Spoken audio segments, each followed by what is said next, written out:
నేను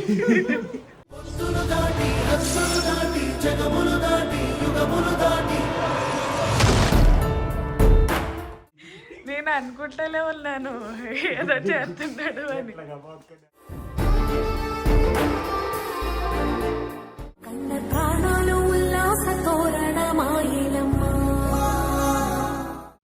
ఎట్లా ఉన్నాయి చెప్పు. బాగున్నా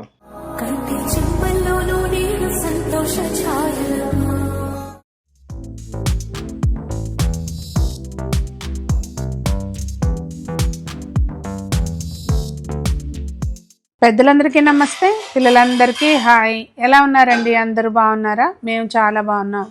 మీరు కూడా చాలా చాలా బాగున్నారని ఆశిస్తున్నాను. దేవా వచ్చాడని నేను ప్రీవియస్గా షార్ట్స్లో చెప్పాను కదండి, సర్ప్రైజ్ విజిట్. సో వాడి ఇష్టంగా తినే చెక్కలు, అలాగే మా ఇంట్లో అందరూ కూడా ఇష్టపడే చెక్కలు ఈరోజు చేస్తున్నానండి. ఇంకా లేట్ చేయకుండా వీడియో చూసేద్దాం. ఇక్కడ ప్రిపరేషన్కి ఎక్కువ టైం పడుతుందండి. కొంచెం ఒకసారి పిండి కలిపేసుకున్నాం అంటే ఈజీగా చేసేసుకోవచ్చు. ఇక్కడ ఇది తడిపిండి, అంటే 1.5 kg అట్లా ఉంటుందండి. బియ్యం కొంచెం నానబెట్టేసి మామూలుగా మిల్లికి పంపించేసాను. కొంచెం తడి పొడిగా ఆరబెట్టేసుకుని మిల్లికి పంపించేసానండి. సో తడిపిండి 1.5 kg అట్లా ఉంటుంది. ఒక 2 ఉల్లిపాయలు చూస్తున్నారు కదా, ఇట్లా కొంచెం పొడవుగా కట్ చేసుకుని ముందు కొంచెం చేతితో ఇట్లా నలుపుకుంటే మనకి నీరు వస్తుంది కదా, అలాగే ఉల్లిపాయ ఫ్లేవర్ కూడా బాగా తెలుస్తుందండి. ఇదిగోండి కరివేపాకు కూడా సన్నగా కట్ చేసాను. కలిపేసి ఇట్లా నలిపితే మంచిగా ఆ ఫ్లేవర్ అనేది బాగా పిండికి పడుతుంది అన్నమాట. నోట్లో వేసుకోగానే మనకి ఆ ఉల్లిపాయ ఫ్లేవర్ అనేది బాగా తెలుస్తుంది. ఇది ఇంట్లో చేసుకున్న వెన్న. ఒకవేళ ఇది లేకపోతే కనుక క్రీమ్ అయినా వాడుకోవచ్చండి. అలాగే 1 గంటన్నర ముందు నానబెట్టిన పచ్చిశనగపప్పు. సో నీళ్ళు వంపేసుకుని పచ్చిశనగపప్పు వేసేసుకోవాలి. ఇది ఒక 2 గుప్పులు నానబెట్టానండి. కొంచెం ఎక్కువ అయినాయి. మాకు ఇట్లా కొంచెం అక్కడ ఎక్కువ పప్పులు తగులుతూ ఉంటే ఇష్టం అనమాట. మీ రుచికి తగినట్టుగా వేసుకోండి, మీరు ఎలా తినేదాన్ని బట్టి అలా. పచ్చిశనగపప్పు అనేది ఇక్కడ నేను పిండికి తగినంతగా ఉప్పు వేస్తున్నానండి.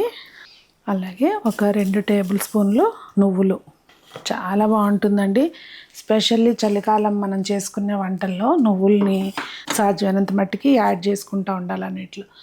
ఇది ఒక 10 పచ్చిమిర్చి, అలాగే 2 అంగుళాలు అల్లం ముక్క కలిపి కొంచెం కచ్చా పచ్చాగా మిక్సీ పట్టుకున్నానండి. పచ్చిమిర్చి కట్ చేసి వేసుకుంటే మంచిది, అంటే ఇంకా బాగుంటుంది టేస్ట్. కానీ నాకు చేతులు మంట వస్తాయని మిక్సీ వేసాను. ఇప్పుడు ఇవన్నీ ముందు మనం అసలు నీళ్లు పోసుకోకుండా మంచిగా పిండిలోకి కలిపేసుకోవాలండి. అన్నీ బాగా కలిసేటట్టుగా పిండిలో కలిపేసుకోవాలి. అస్సలు నీళ్ళు అనేది పోయొద్దు. తడిపిండి కదండి, కొంచెం మనం వేసిన ఈ పదార్థాలన్నీ కూడా, ఈ అల్లము పచ్చిమిర్చి పేస్టు, ఉల్లిపాయలోంచి వాటర్ వస్తుంది. అందుకని చెప్పి ముందైతే అస్సలు నీళ్ళు కలుపుకోవద్దు. పిండి అంతా కూడా మొత్తం మనం వేసినవి అన్నీ బాగా కలిసేటట్టుగా కలిపేసుకోవాలి. అంతా అన్నీ కలిసిన తర్వాత పిండి కొంచెం నోట్లో వేసుకొని చూసుకోవాలండి, ఉప్పు సరిపోయిందా లేదా అనేది. ఉప్పు కొంచెం తగ్గిందండి. సో మళ్ళీ కొంచెం పొడిపిండిలోనే ఉప్పు వేసేసి కలిపేసుకుని నీళ్ళు పోయకోకుండానే మనం వేసిన ఉప్పు అంతా కూడా మంచిగా కలిసేటట్టు కలిపేసుకుని అప్పుడు కొద్ది కొద్దిగా మనం తడుపుకోవాలండి. పిండి మొత్తం ఒకటేసారి కలుపుకోకూడదు. నీళ్ళు చాలా తక్కువ పడతాయి, చూసి జాగ్రత్తగా కలుపుకోవాలి. ఇప్పుడంటే మనకి ఎక్స్ట్రా పిండి ఉంది కనుక ఇబ్బంది లేదు. లాస్ట్లో పోసుకునేటప్పుడు అయితే మాత్రం చాలా జాగ్రత్తగా వేసుకోవాలి.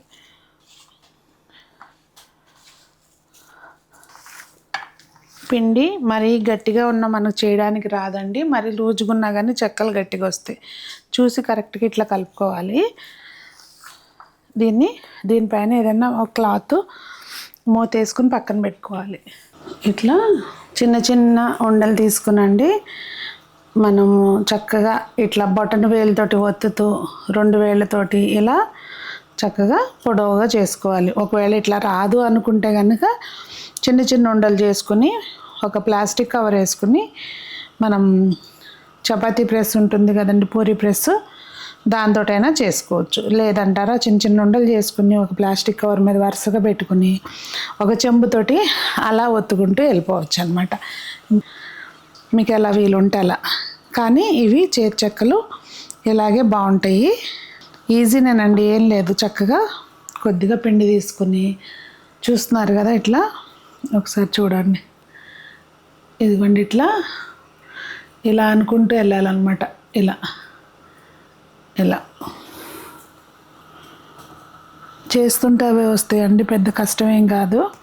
ఒక 2 ఆయిల్కి చేసి పెట్టుకుని అప్పుడు గ్యాస్ వెలిగించుకున్నాం అనుకోండి, మనం అవి ఏగడానికి టైం పడుతుంది కనుక మనం చక్కగా చేసుకుంటూ ఉండొచ్చు. లోపల పొడవుగా రావనుకుంటే ఇప్పుడు చూపిస్తున్నాను కదండి, అట్లా చిన్నవైనా చేసుకోండి. ఇక్కడ చూడండి, మీకు అర్థమవుతుంది. ఓకే, అంతే. ఇలా వస్తాయి అన్నమాట. మన ఫింగర్ ప్రింట్ అయితే పడుతుంది, మధ్యలో మన వేళ్ళు ఒత్తుకుంటాయి కదండి, చక్కగా అట్లా వస్తుంది అన్నమాట డిజైన్. అక్కడక్కడ శనగపప్పు ఉల్లిపాయ తగులుతూ మధ్యలో నువ్వుల ఫ్లేవర్ తగులుతూ చాలా చాలా బాగుంటాయండి. ఒకసారి చేసి చూసారంటే ఇంకా ఫిదా అయిపోతారు. ఎంతమందికి తెలిసి చెక్కలు కామెంట్ చేయండి. చేతి పకోడీలని, చేతి చెక్కలని ఇట్లా రకరకాలుగా అంటారు. ఇంకంతే అండి, అన్నీ ఇలా చేసుకోవాలి. ఇదిగోండి, నూనె వేడెక్కిన తర్వాత చక్కగా వాయికి సరిపడా వేసుకోవాలి. మరీ ఇరుగ్గా వేసినా కానీ గుల్లగా రావండి, గట్టిగా వస్తాయి. సో మనం పెట్టిన నూనెకి సరిపడినట్టుగా వేసుకోవాలన్నమాట. మీడియం ఫ్లేమ్లోనే మనకి ఇవి వేగాలండి. ఇంకా మిగిలిన పిండి కూడా కలిపేసుకొని ఇంకా అన్నీ ఇదే మాదిరిగా చేసుకోవాలండి. ఇంక ఇది ఎక్కువ ఏం కలపట్లేదు కనుక నేను ఇది మొత్తం ఒకసారి కలిపేసుకోవచ్చు. అన్నీ కలిపి నాకు ఒక 6-7 వాయిలు అవుతాయండి, అంతే. చూసారు కదండి, సేమ్ నేను ఎలా అయితే చూపించానో అదే పద్ధతిలో చేసుకోవాలి.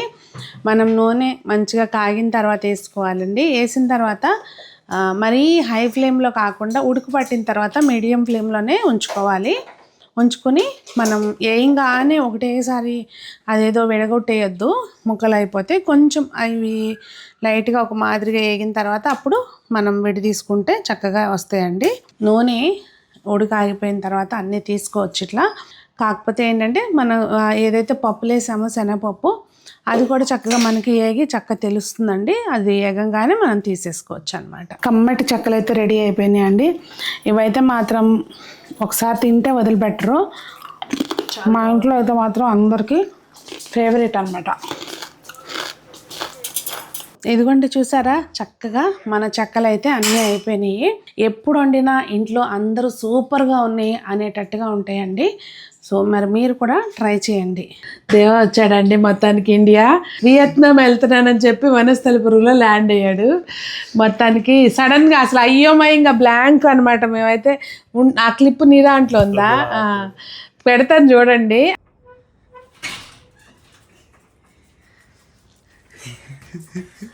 Okay okay okay ruby cool.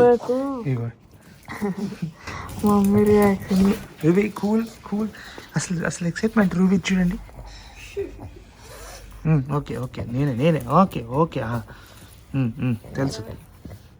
ఏమైంది రూబీ నీకు అక్కడ?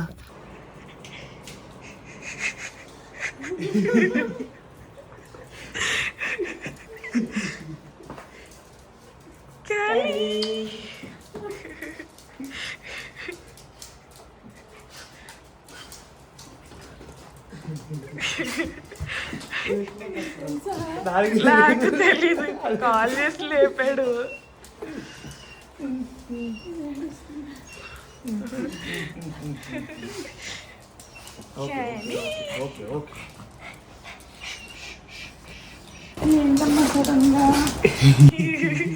నేను అనుకుంటూనే ఉన్నాను ఏదో చేస్తున్నాడు అని.